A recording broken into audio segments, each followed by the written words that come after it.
Hello guys, आज के इस वीडियो में हम हमारा स्पोकन इंग्लिश कोर्स चालू करने वाले हैं और आज उसका डे 1 है। तो बिल्कुल बेसिक लेवल, बिल्कुल ज़ीरो लेवल से हम शुरू करेंगे। तो हो सकता है शुरुआत की कुछ चीज़ें कुछ लोगों को आती हो। अगर उन लोगों को आती है तो आप वीडियो को स्किप कर सकते हैं और या तो रिवीजन कर सकते हैं, और अगर नहीं आती है तो अच्छे से सीखिए, समझिए और बाद में उन चीज़ों को याद कीजिए, क्योंकि इन बेसिक चीज़ों को सीखे बिना हम आगे नहीं बढ़ सकते हैं। तो इसको याद करना हमको बहुत ज़्यादा ज़रूरी है। तो चलिए शुरू करते हैं वीडियो को।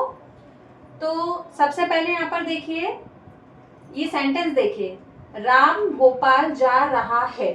ठीक है, इस सेंटेंस को आपके मन में ट्रांसलेट करने की कोशिश कीजिए।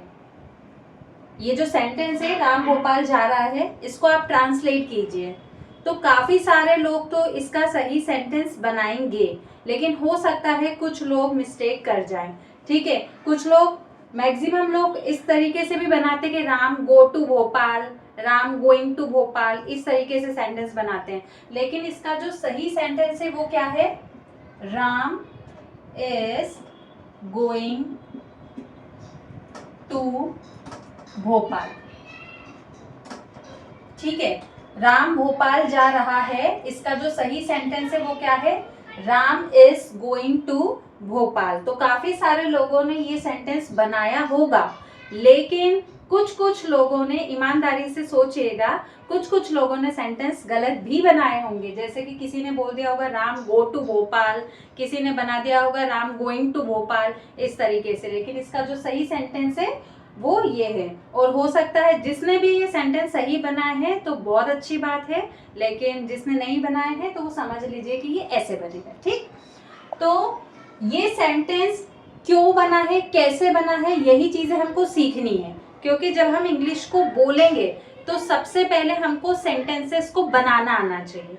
तो वो सेंटेंसेस कैसे बनाते हैं वही चीज़ें हमको सीखनी पड़ेगी।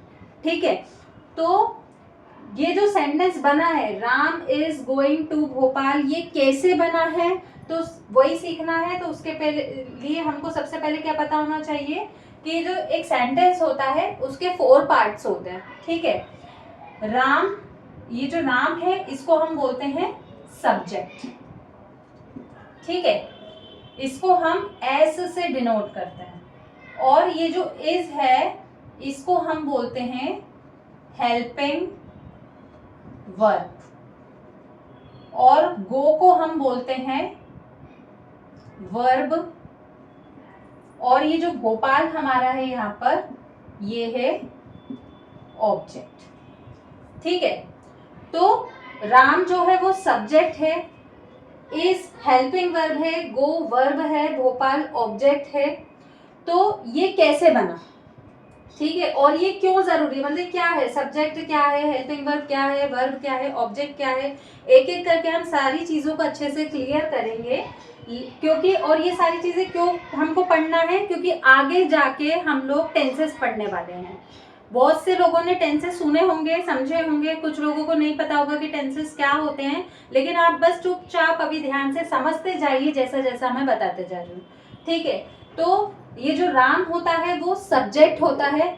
सब्जेक्ट क्या होता है कि एक सेंटेंस में जो काम करता है वो सब्जेक्ट है। ठीक है, जैसे इस सेंटेंस में काम कौन कर रहा है? राम, तो राम सब्जेक्ट है। ठीक है, राम भोपाल जा रहा है, कौन काम कर रहा है? राम, तो राम सब्जेक्ट है।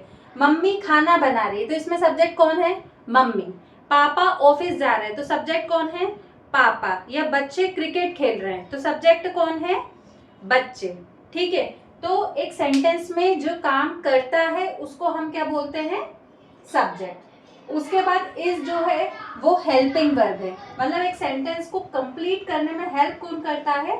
हेल्पिंग वर्ब, इसीलिए हम इसका यूज करेंगे यहाँ पर। और कई सारी हेल्पिंग वर्ब्स होती है, जैसे is, am, are, was, were, has, have, do, does, कई सारी हेल्पिंग वर्ब्स होती है। ठीक है, तो इज जो है वो क्या है? हेल्पिंग वर्ब है, जो एक सेंटेंस को कंप्लीट करने में हेल्प करते हैं। क्योंकि कई सारे लोगों ने बनाया होगा राम गोइंग टू भोपाल, ठीक है, तो वो सेंटेंस इनकम्प्लीट है। तो इस सेंटेंस को कंप्लीट करने में किसने मदद करी? इज ने, इसलिए इज जो है वो हेल्पिंग वर्ब है। उसके बाद है गो। गो का मतलब क्या होता है? जाना, ठीक है, ये क्रिया है, वर्ब। वर्ब मतलब क्या होता है? क्रिया।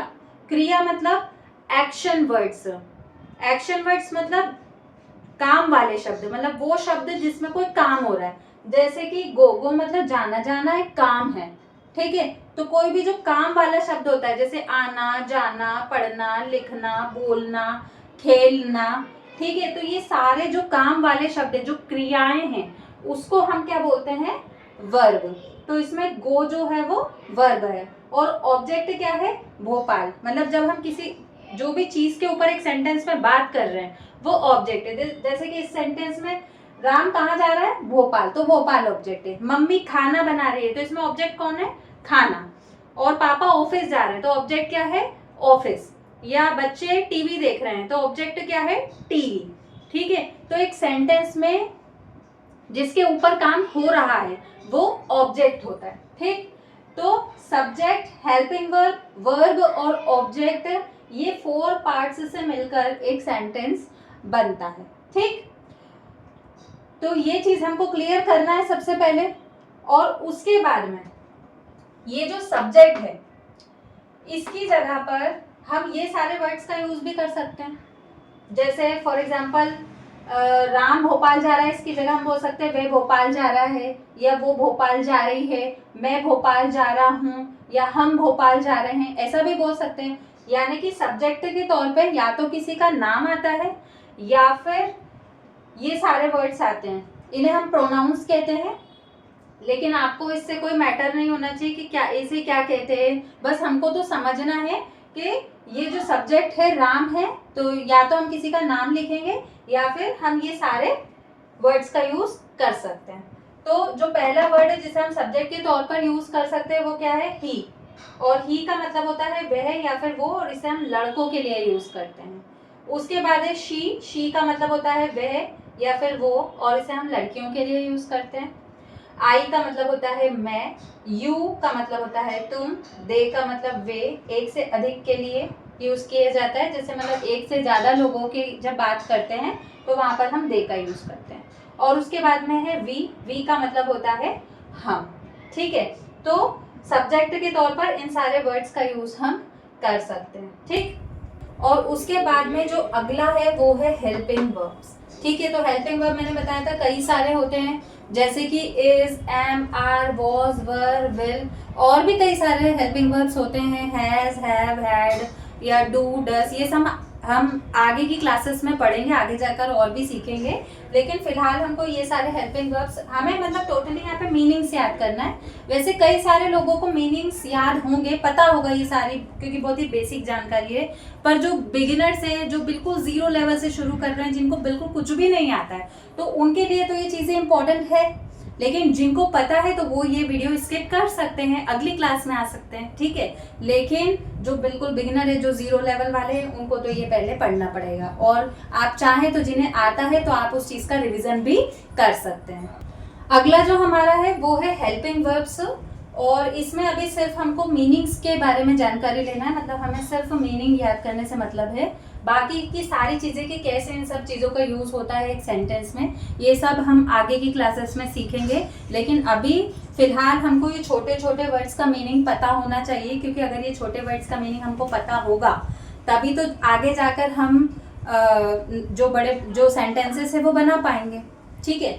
तो उसके लिए सबसे पहले जैसे ये इज है, तो इज का मतलब होता है, और आर का मतलब भी होता है, लेकिन इसका दोनों का मीनिंग है होता है, तो कंफ्यूजन हो जाएगी कि कहाँ पर इसका यूज करना है और कहाँ पर आर का यूज करना है। तो जो सिंगुलर चीजें होती है, सिंगल मतलब जो एक होता है, जैसे राम इसमें एक है, तो एक वचन सिंगुलर होता है, और प्लूरल मतलब एक से ज्यादा, बहुत सारे, ठीक है। तो इसका यूज हम सिंगल सब्जेक्ट के साथ करते हैं, सिंगुलर सब्जेक्ट के साथ करते हैं। जैसे जब अगर एक सेंटेंस में राम है तो उसके साथ यदि है आ रहा है तो आप यहाँ पर इसका यूज करेंगे। और अगर यहाँ पर मान लीजिए प्लूरल सब्जेक्ट है, जैसे कि चिल्ड्रन, बच्चे, तो चिल्ड्रन के साथ अगर है आ रहा है तो हम यहाँ पर आर का यूज करेंगे। मतलब है का दो वर्ड्स होते हैं हे के लिए, एक होता है इस और एक होता है आर, लेकिन इसका यूज हम सिंगुलर के लिए करते हैं और आर का यूज हम प्लूरल के लिए करते हैं, ठीक है। उसके बाद ये एम है, एम का मतलब होता है हूँ, और इसे हम आई के साथ यूज करते हैं। जैसे कि हिंदी में मैं के साथ हमेशा हूँ लगता है, आप देखेंगे जैसे मैं बाजार जाती हूँ, मैं खाना खाती हूँ, मैं पढ़ाई करती हूँ, तो मैं के साथ हमेशा हूँ आता है। तो ऐसे इंग्लिश में क्योंकि एम का मतलब हु होता है, तो हमेशा आई का मतलब मैं होता है, तो आई के साथ ही एम का यूज होता है।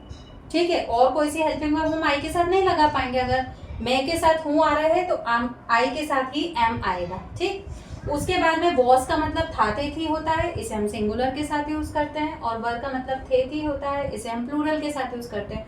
यहाँ पर था नहीं आएगा, क्योंकि जो प्लूरल चीजें होती है उसमें था तो बोल ही नहीं सकते ना। ऐसा तो नहीं बोल सकते हैं कि बच्चे भोपाल जा रहा था, ऐसा तो कोई नहीं बोलेगा। बच्चे भोपाल जा रहे थे ऐसा ही बोलेंगे, इसीलिए वर के लिए हम थे थी का यूज करते हैं। ठीक है, तो वॉस का यूज हम सिंगुलर के लिए करते हैं और वर का यूज हम प्लूरल के लिए करते हैं। ठीक, तो जैसे यहाँ पर राम है, तो राम के साथ हम वॉस का यूज करेंगे, और मान लीजिए यहाँ पर चिल्ड्रन होगा तो यहाँ पर हम वर लगाएंगे। कब? जब यहाँ पर पीछे था थे थी आए तब। अगर हे हूँ आता है तो इज एम आर का यूज होगा, अगर था थे थी आता है तो वॉस वर का यूज होगा। बाकी कोई दिक्कत नहीं है। अगर अभी आपको समझ में ना भी आ रहा है ना तो कोई दिक्कत नहीं है, बस आपको ये जो वर्ड मीनिंग्स है ये याद करना है आपको।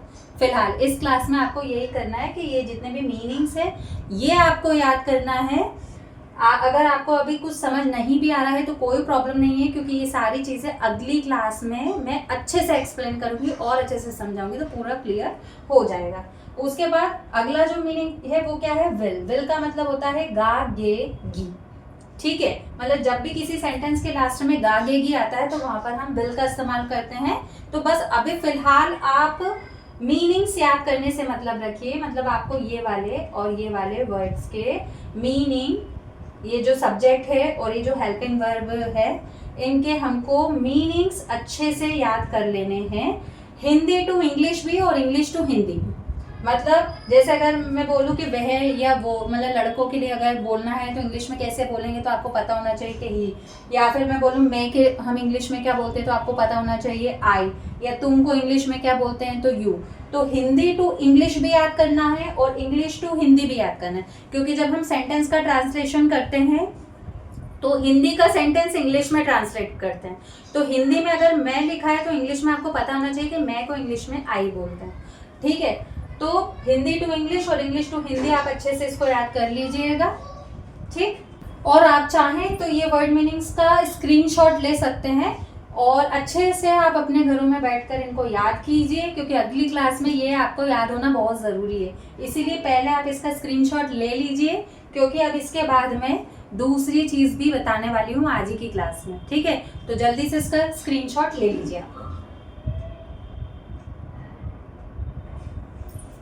उसके बाद अगली जो चीज़ हमको याद करनी है वो है वर्ब्स। ठीक है, जो मैंने अभी पहले समझाया है कि वर्ब्स का मतलब होता है क्रिया।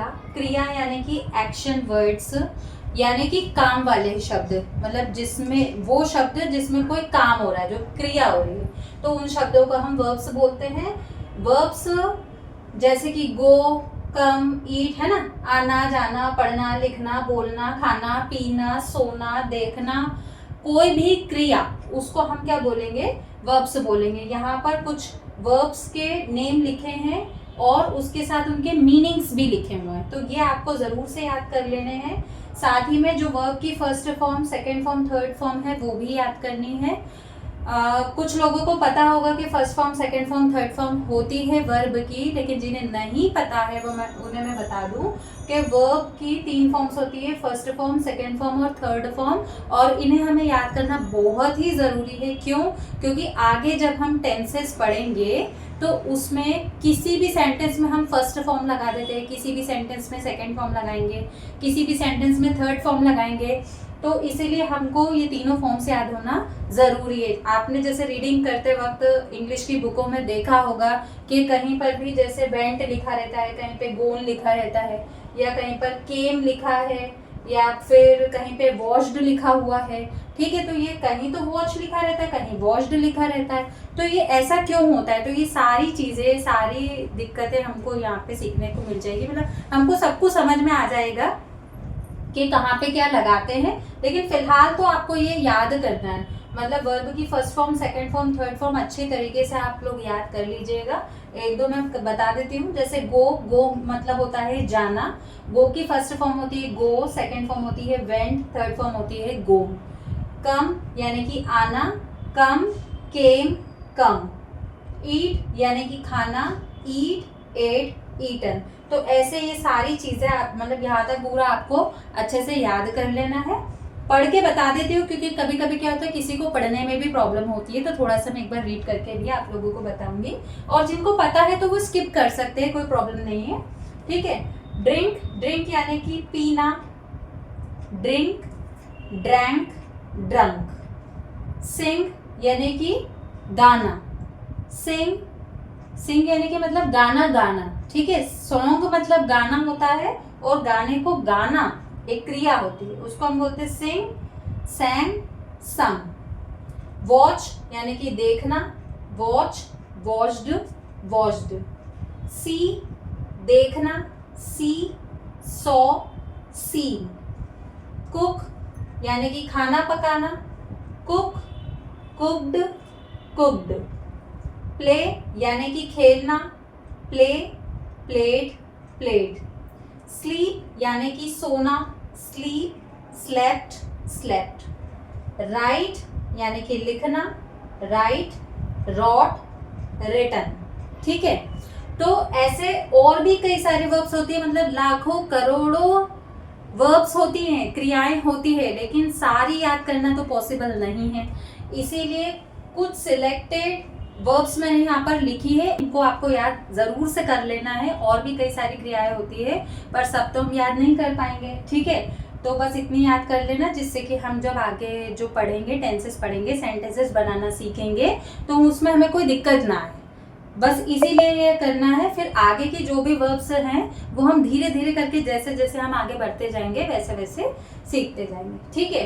और एक और चीज आपको याद करनी है, वो है WH फैमिली मेंबर्स। ये लास्ट चीज है हमारे आज के वीडियो की, लास्ट चीज है।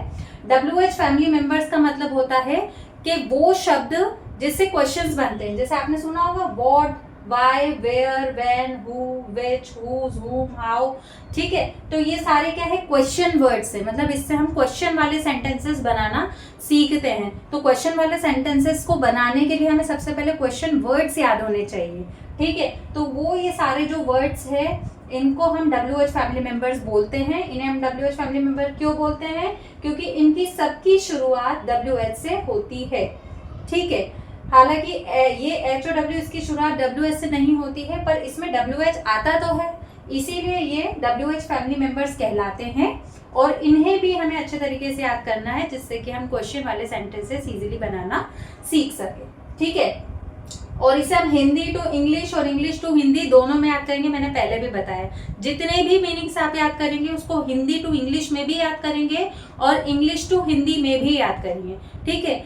तो ये सारे आपको अच्छे से याद कर लेने हैं और ये सारी वर्ब्स भी आपको अच्छे से याद कर लेनी है। मतलब जब अब अगली जो क्लास मेरी आएगी उससे पहले पहले आपको ये सारे जितने भी मैंने आज के वीडियो में जितने भी मीनिंग्स बताए हैं वो मीनिंग्स बहुत ही अच्छे तरीके से आप लोगों को याद कर लेने हैं। यानी कि प्रोनाउंस, ही का मतलब क्या होता है, शी का मतलब क्या होता है, या लड़कों के लिए क्या यूज किया जाता है, लड़कियों के लिए क्या यूज किया जाता है, और दूसरा क्या था, helping verbs, is, am, are, was, were, इनके मीनिंग्स, और तीसरा ये वर्ब्स, और चौथा WH फैमिली मेंबर्स। इनको आपको बहुत ही अच्छे तरीके से अगली क्लास के लिए तैयार कर लेना है, क्योंकि जब हम अगली क्लास में पढ़ेंगे तो हमको ये सारी चीज़ें बहुत ही अच्छे तरीके से रटी हुई होनी चाहिए। और जिन लोगों को ये चीज़ें आती है तो बहुत ही अच्छी बात है, आप चाहे तो इसका रिवीजन कर सकते हैं और चाहे तो वीडियो को स्किप कर सकते हैं, कोई प्रॉब्लम नहीं है।